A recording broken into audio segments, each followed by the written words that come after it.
Mesdames, Messieurs, bonsoir. Nos exportations font toujours pâle figure, tant en hydrocarbures qu'hors hydrocarbures. J'ai donc voulu ce soir qu'on s'interroge particulièrement sur l'activité de nos exportations hors hydrocarbures avec notre invité qui préside l'ANEXAL, l'Association des exportateurs algériens. Ali Baynasri, bonsoir. Alors, je disais que nos exportations hors hydrocarbures faisaient encore pâle figure. Est-ce que vous avez les derniers chiffres ? Très bien, donc si on peut planter le décor, donc pour le premier semestre 2016, on était à premier semestre 2015 après $1 milliard, un peu plus d'$1 milliard. On est au premier semestre 2016 à peu près à $800 millions. On a chuté à peu près donc de $200 millions. Cela s'explique parce que dans l'hors hydrocarbures, c'est encore impacté par les dérivés des hydrocarbures qui suivent le cours des hydrocarbures. Donc, voilà, c'est pratiquement mécanique. Chaque fois qu'il y a une baisse des prix du pétrole, l'hors hydrocarbures le suit automatiquement. D'accord. Donc ça, c'est la situation. Quelle est la part entre à l'intérieur des hors hydrocarbures, des dérivés de l'hydrocarbure par rapport aux autres ? Qu'est-ce que nous pouvons constater dans ce premier semestre ? D'abord, il y a quelque chose qui se distingue, c'est la remontée au premier rang de ce qu'on appelle les dérivés, les fertilisants. Pour la première fois, je dis bien pour la première fois, Sonatrach, qui est aussi inscrite dans l'hors hydrocarbures, puisqu'elle exporte ce qu'on appelle les aromatiques, les solvants ou les naphtas lourds, pour la première fois, les fertilisants sont en tête. C'est-à-dire qu'il y a une société, donc partenariat entre Sonatrach et une société donc, étrangère, qui sont montés au premier rang avec une exportation extrêmement importante. Ça se distingue, c'est à peu près donc 500 millions, plutôt 350 millions de dollars qui sont exportés par cette entreprise. Et ça, c'est nouveau. Alors, quelle est cette société c'est Sorfert, exactement, c'est Sorfert. C'est un partenariat entre Sonatrach et Sawiris, donc le patron l'Égyptien. Donc, pour la première fois, c'est une société donc remplace à la tête de l'hors hydrocarbures donc Sonatrach. Ça, il faut le souligner parce que pour moi, c'est une tendance lourde. C'est-à-dire qu'on est en train de s'inscrire dans le futur métier de l'Algérie en tant que pays exportateur dans le domaine de la pétrochimie. D'accord, donc c'est une bonne nouvelle parmi les mauvaises nouvelles. C'est une bonne nouvelle parce que c'est toujours un produit, donc, un produit primaire qui est transformé, avec quand même un bémol, c'est que c'est toujours lié donc, au prix du gaz, qui suit lui-même donc, le prix du pétrole. Et il faut savoir aussi que c'est un prix quand même qui est relativement bas par rapport à ce qui se pratique au niveau international. Mais c'est toujours une valeur ajoutée pour nous et c'est un métier, c'est le futur métier de l'Algérie qui va donc émerger. C'est-à-dire que d'ici quelques temps, il y aura peut-être que je me trompe, mais c'est une hypothèse, ce produit-là sera à peu près entre 2 ou 3 milliards de dollars d'exportation d'ici 3 ou 4 ans. À lui seul. À lui seul. Donc, alors pour en revenir aux proportions, parmi donc, les dérivés du pétrole et les autres, donc dans les hors hydrocarbures, quelle est la... Nous sommes donc, si nous totalisons, si nous prenons par extension, donc l'année 2015, on a clôturé donc entre Sonatrach et les dérivés, donc ce qu'ils appellent les fertilisants, vous avez l'ammoniac, l'urée, l'ammoniac aqueuse et les ammonitrates. Donc tous ces produits-là, nous sommes arrivés en 2015 à peu près à $1 milliard 200 millions, c'est une proportion de 65 à 70% dans l'hors hydrocarbures. Donc sur 2 milliards réalisés, 2 milliards 63 millions de dollars réalisés en 2015, ces produits ont représenté 65 ou 70%. 65 à 70% de nos exportations. Très bien. Alors parlons maintenant des 30 à 40% qui restants. Mais oui, allez-y. Oui, moi ce que je voudrais d'abord signaler, c'est la conjoncture qui est très pour nous. Donc, il y a de mauvais signes parce qu'il n'y a pas de reprise du prix du pétrole. Et nous avons clôturé 2015 avec 62 milliards d'exportations et 62 milliards d'importations et 38 milliards d'exportations. C'est-à-dire que le déficit a été donc à peu près entre 13 et 14 milliards de dollars. Ça, c'est en 2015. En 2014, on était à 62 milliards de dollars d'exportation. C'est-à-dire qu'entre 2014 et 2015, on a perdu l'équivalent en 13 milliards et demi de dollars.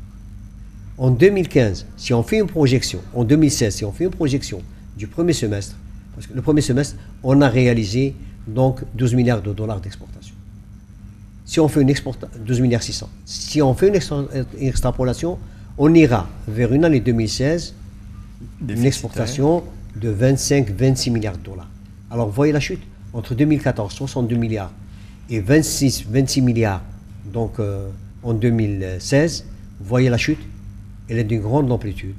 Et pour parler déficit, donc on était à 13 milliards. Le déficit, on était donc entre 2014 et 2015, d'après donc les chiffres de la Banque d'Algérie, balance des paiements clôturée, on était à 27 milliards de dollars. D'accord. Donc, balance des commerciales et balance des services. Alors, si je reprends la balance commerciale, on était à 13 milliards de dollars en 2015. Si on va donc, on était entre 2015 et 2014, on était à 24 milliards, auquel va s'ajouter 13 milliards de dollars. Donc, on sera à 37 milliards de dollars entre 2014 et 2016. Ça, c'est les prévisions de clôture. C'est des chiffres donc, qu'il faut donc, qui renvoient vers des décisions qu'on doit prendre. Donc la tendance est en train de s'aggraver. Absolument. Donc la tendance, elle est en train de s'aggraver. Je pense que les gens qui nous gouvernent savent très bien donc, donc ces données-là. Je pense que la meilleure des choses à faire, c'est d'aller prendre des décisions et très rapidement. On va y revenir. Juste pour terminer nos chiffres, en ce qui concerne donc les hors hydrocarbures qui ne sont pas dérivés des hydrocarbures, alors qu'est-ce que ça représente financièrement et quels sont les principaux produits? Alors, les principaux produits, donc c'est d'abord le premier produit exporté en Algérie, c'est le sucre. Donc, le sucre, on était à 240 millions de dollars, on est passé en 2015 à 150 millions de dollars. Diminution là aussi. Pardon ? C'est une diminution. C'est une diminution. Pour quelle raison ?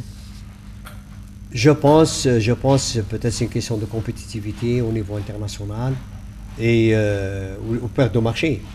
Ou perte de marché donc de cet exportateur. Mais en tout état de cause, il y a une chute quand même qui est assez conséquente. Et est-ce que c'est... Il y a aussi un autre aspect. Il faut voir aussi le cours. Il faut analyser dans ce cas-là sur le plan de volume.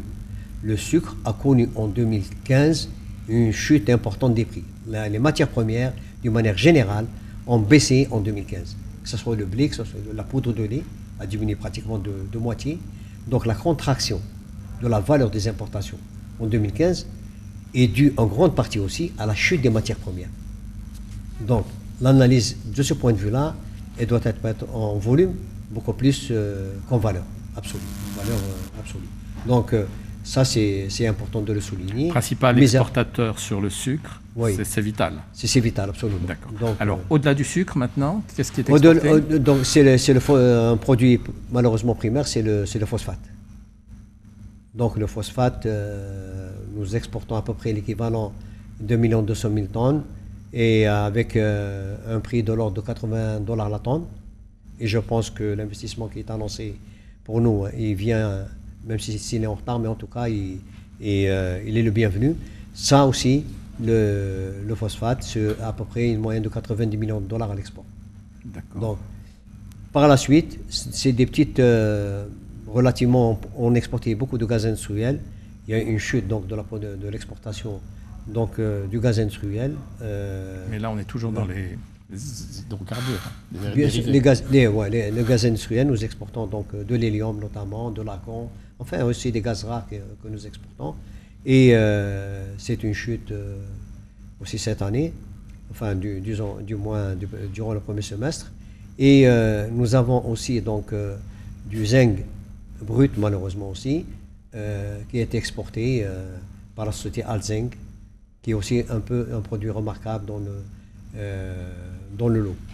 Et le reste, c'est, vous avez la date, à peu près, donc on a réalisé en 2015 $35 millions. Donc on a réduit, malgré que le volume a augmenté de 26 à 28 000, la valeur est passée entre 2014 et 2015 de 39, puisqu'à l'époque, monsieur le ministre du Commerce avait parlé de la mayonnaise, $31 millions. on a chuté à 35 millions de dollars en 2015. Donc, est-ce que... Et pour la mayonnaise?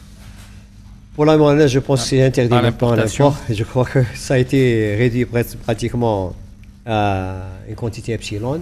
Donc, ça, c'est le... Donc, globalement, si on fait une analyse sur 2015, sur 2 milliards 63 millions, on a réalisé à peu près... les 5 premiers exportateurs ont réalisé 1,8 milliard de dollars. Tout le reste, donc c'est-à-dire les 400 qui viennent après, réalisent donc des petites quantités et des petits volumes. Voilà la situation. Quelles sont aujourd'hui les principales problématiques qui se posent à vous qui êtes une association des exportateurs? Donc quels sont les problèmes que vous recensez et qui aideraient à faire avancer davantage l'exportation? Voilà. Ce qu'il faut signaler cette année aussi, l'année 2016, elle est pour moi un peu particulière. Pourquoi? Parce que pour la première fois, donc à notre invitation, le ministre du Commerce est venu donc à Algex le 2 janvier. Et il a donc rencontré les exportateurs.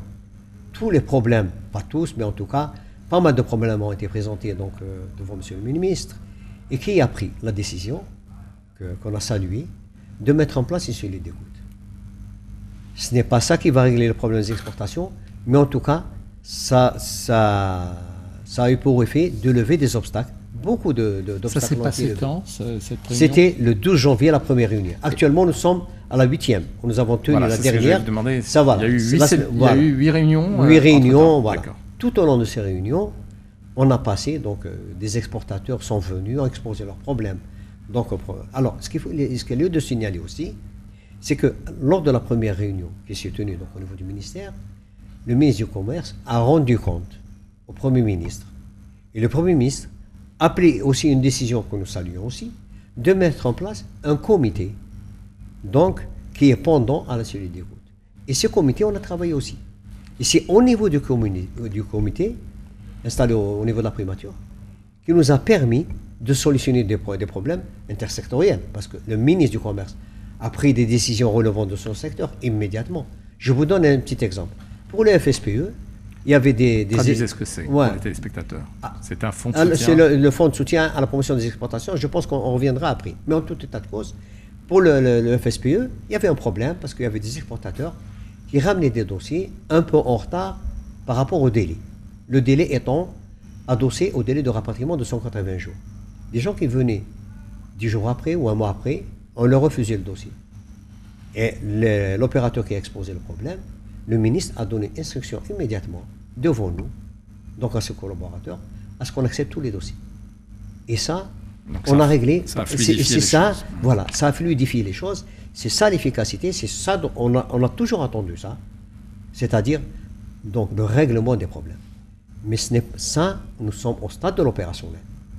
Le problème de fond, c'est-à-dire le problème d'ordre stratégique, n'ont pas été encore abordés et peut-être qu'on va aborder. Eh bien, on va les aborder tout de suite. Quels sont les problèmes de fond stratégiques pour vous?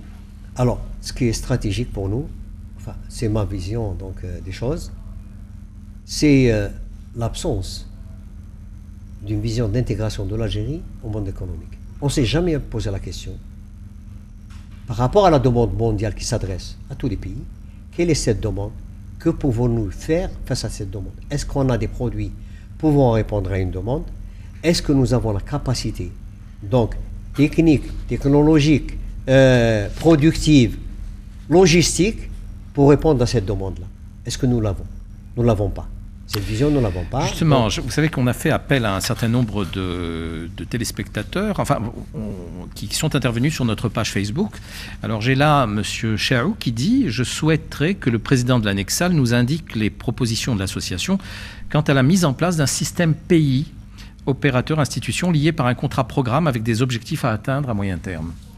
Pays par pays. » Oui, c'est une question qui est très, très judicieuse. Ça rentre dans la stratégie, ça. Ça rentre dans la stratégie. Mais avant d'aller vers tout ça, avant d'aller vers ça, nous sommes toujours soit au niveau de l'opérationnel, soit c'est des mesures qui rentrent dans un package. C'est-à-dire, tout ça doit rentrer dans une vision d'ensemble. Qui, en Algérie, va mettre en place cette stratégie?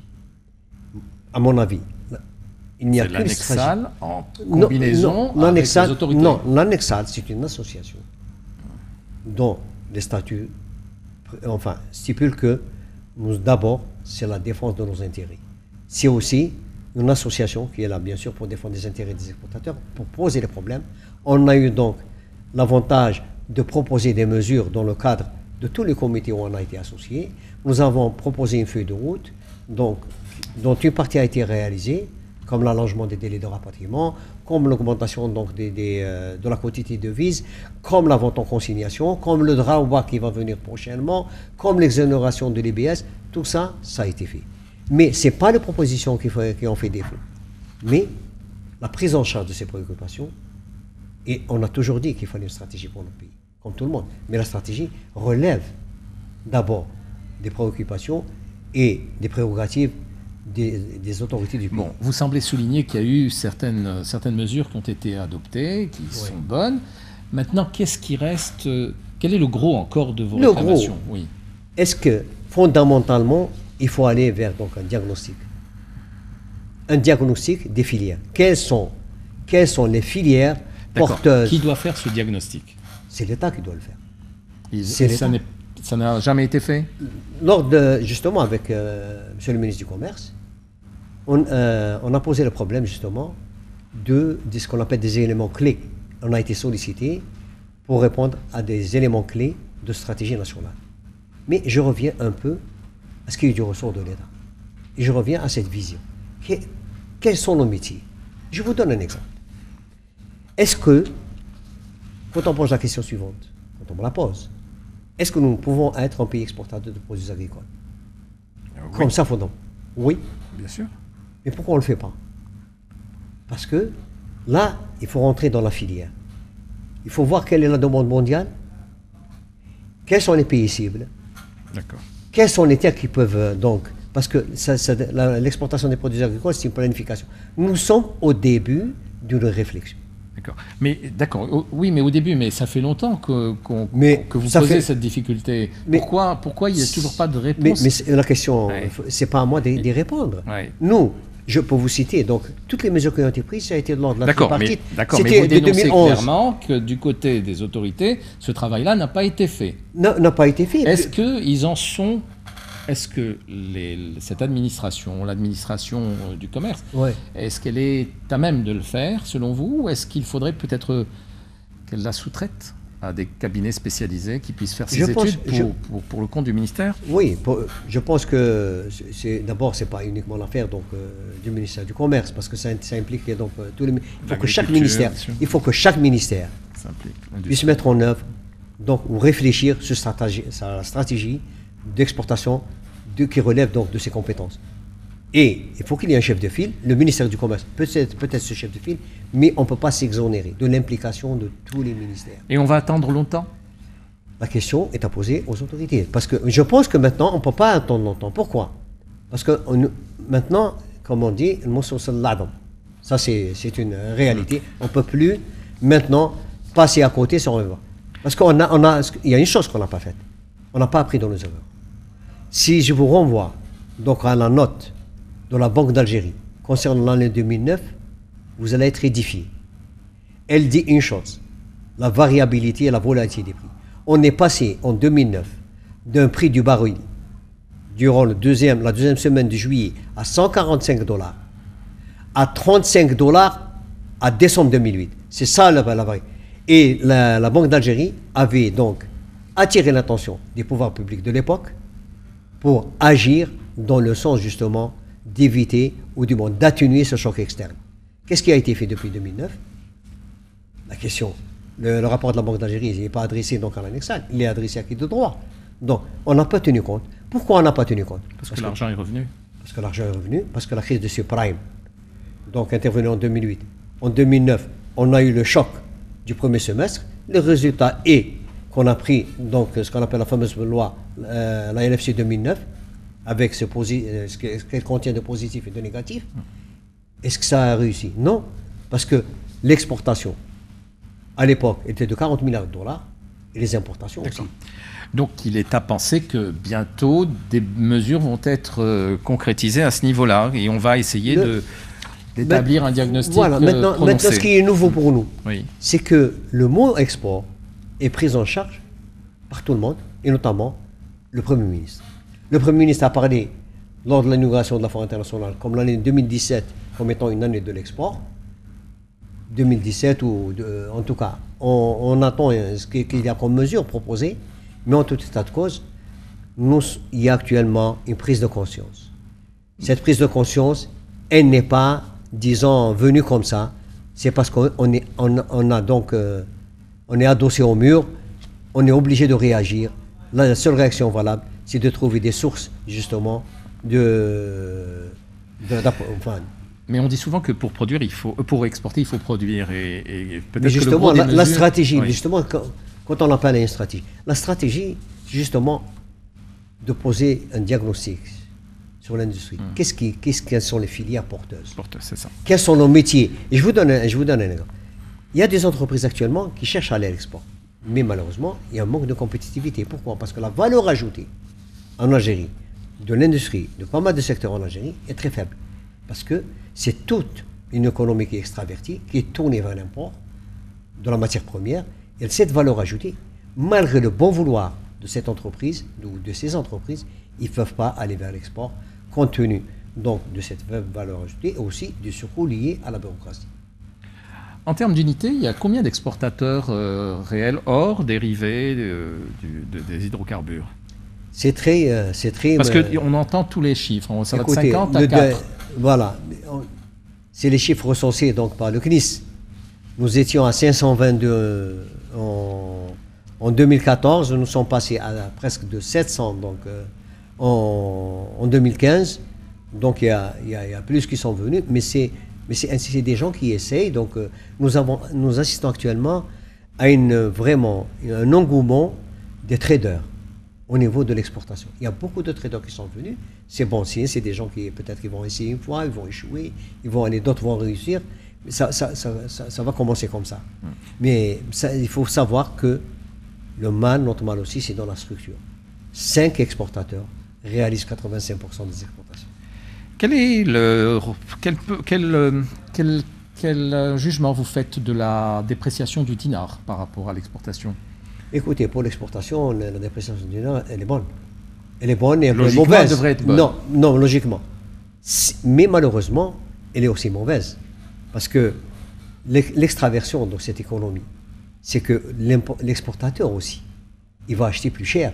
C'est-à-dire que l'entreprise qui va acheter ses intrants en matière première va voir le niveau de cette matière première augmenter.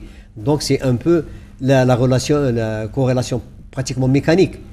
Et là, si c'est bon à l'export, peut-être pour les produits agricoles qui ne font pas appel donc, à la matière première importée, mais pour le reste, l'industrie va aussi donc souffrir de cette inflation. Alors, j'ai un autre exportateur, Najib Haddoud, qui est exportateur de dattes, qu'on a déjà reçu ici sur ce plateau. Il dit que l'Indonésie est un marché fermé pour les dattes algériennes, problème de phytosanitaire, que la Chine est un marché fermé pour nos dattes dans l'attente d'un accord entre les deux ministères de l'Agriculture, que la Turquie est un problème pour nos dattes parce qu'il y a aussi une question de mise à niveau de notre réglementation en matière phytosanitaire. Donc voilà.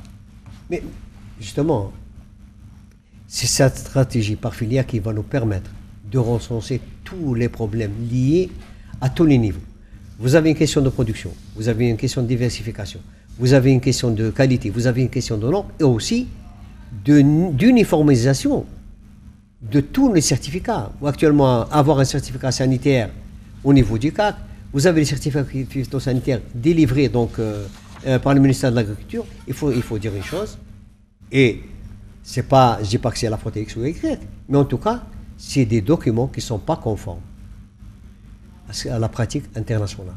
C'est-à-dire que c'est normalisé. Vous prenez un certificat phytosanitaire des dates tunisien et algérien, il n'y a rien à voir. D'accord, là donc, aussi, il faut une mise à niveau. Mais absolument. Là, il faut des formulaires, des textes. Voilà. Concernant la Chine, c'est différent.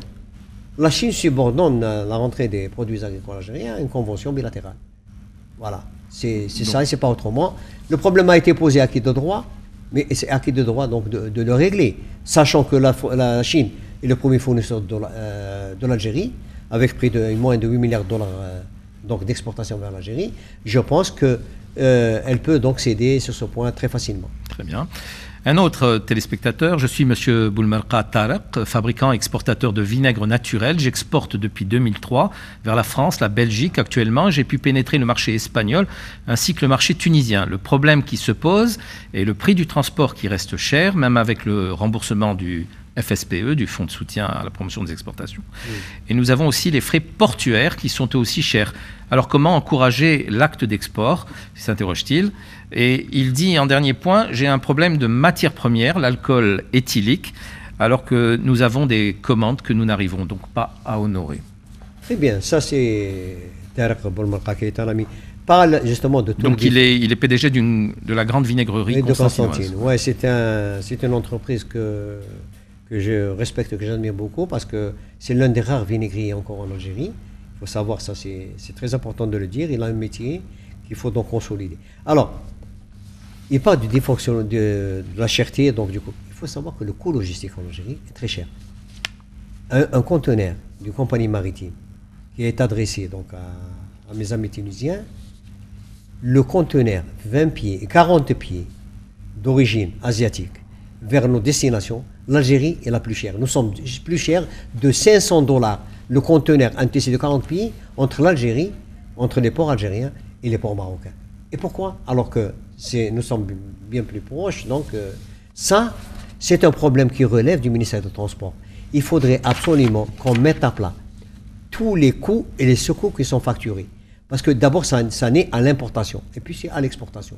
Monsieur le ministre des Transports, qui nous a assuré donc de sa disponibilité pour aider l'exportation, a parlé de zones donc destinées à accueillir donc les conteneurs destinés à l'exportation, mais dans les ports secs. Nous, ce que nous avons demandé, c'est les ports humides, et c'est différent. Toujours au niveau d'Alger, nous n'avons pas donc des zones de stockage ou des zones d'attente, pour l'exportation des conteneurs.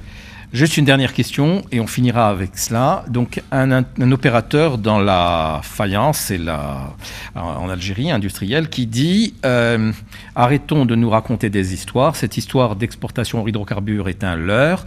Nous assistons sans nous soucier de voir nos importations s'envoler jusqu'à atteindre 60 milliards de dollars et nous continuons à nous mentir à nous-mêmes. Alors, comme il parle de pseudo-exportateurs dont la valeur ajoutée est minime par rapport aux inputs des produits exportés. Et pour lui, la meilleure manière d'exporter, c'est de réduire nos importations. Alors, qu'est-ce que vous pensez de cette formulation? Alors, d'abord, j'aime pas le mot pseudo-exportateur, parce qu'il est péjoratif pour moi. Nous sommes au début d'un process. Le gars qui peut exporter ou qui veut exporter, il faut l'encourager. Ça, c'est une chose.